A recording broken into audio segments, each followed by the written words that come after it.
All of us at one time or another are gonna face an important decision or a challenge or a deadline that, based on the choice that you make, may change your life. Hello everyone, my name is James Nussbaumer and I'm the author of these two books.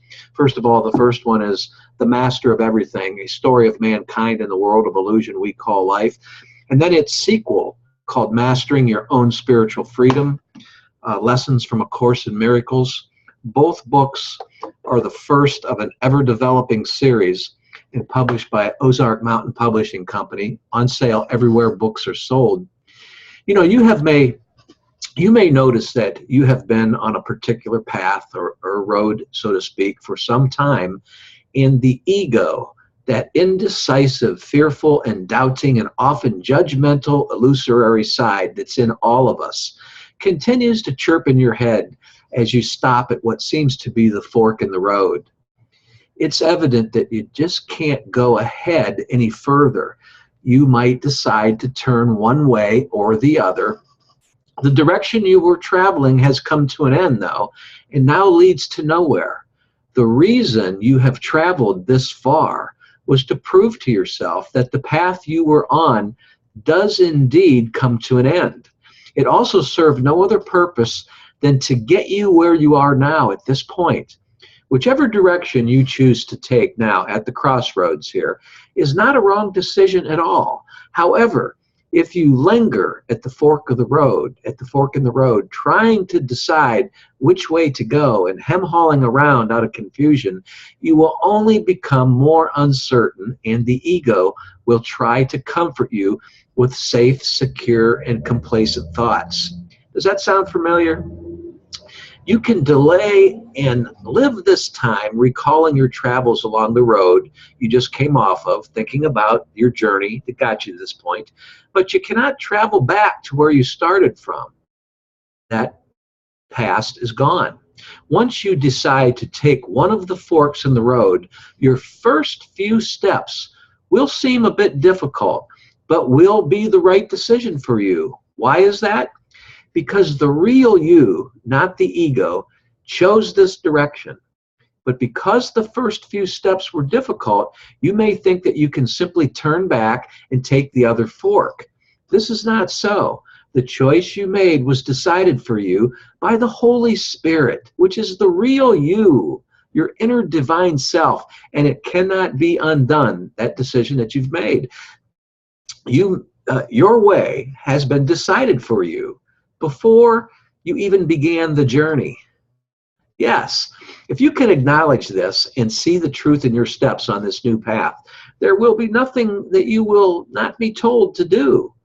So, be sure to listen, look, and to trust as you keep moving along the road that you've chosen to take.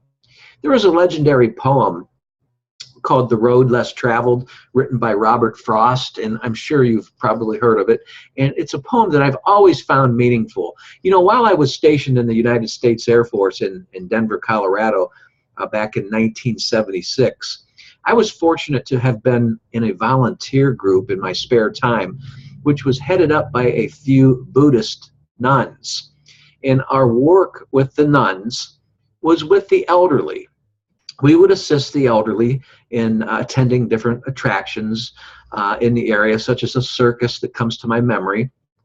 One of the nuns in particular, named Shauna, took a liking to me and was influential regarding many of my unanswered questions about divinity in general and about the roads that I'm deciding to take.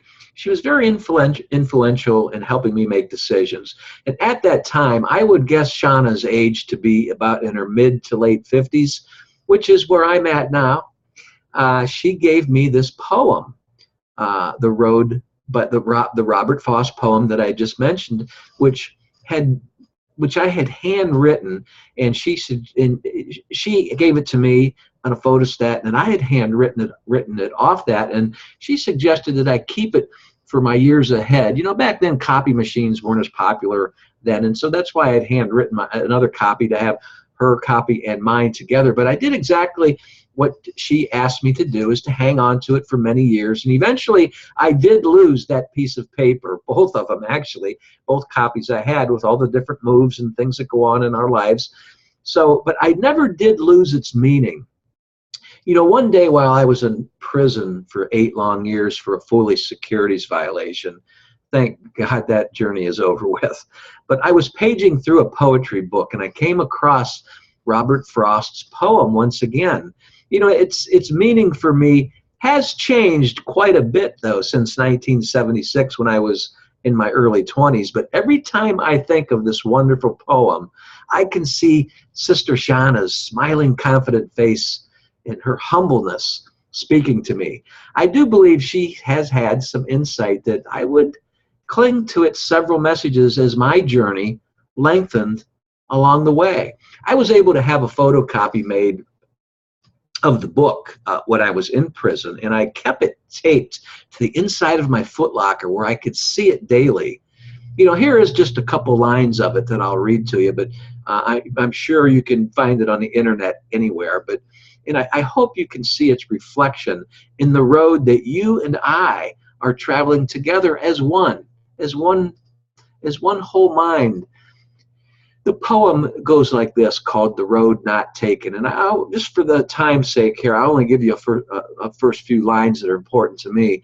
2 roads diverged in a yellow wood, and sorry I could not travel both. And be one traveler long I stood, and looked down one as far as I could, to where it bent in the undergrowth, then took the other as just as fair, and having perhaps the better claim because it was grassy and wanted wear. You know, that poem by Robert Frost, I can certainly see myself in that wooded area that he's describing, and in his words as well I can see myself. The poem is in my mind always, and it is in my mind where I sense that I am whole with you together, you and I, whole with the world, and that I am part of something so huge that just has no boundaries. My mind is not separated or split when I read these words by Robert Frost. I sense a wholeness about me, and an intrinsic wholeness.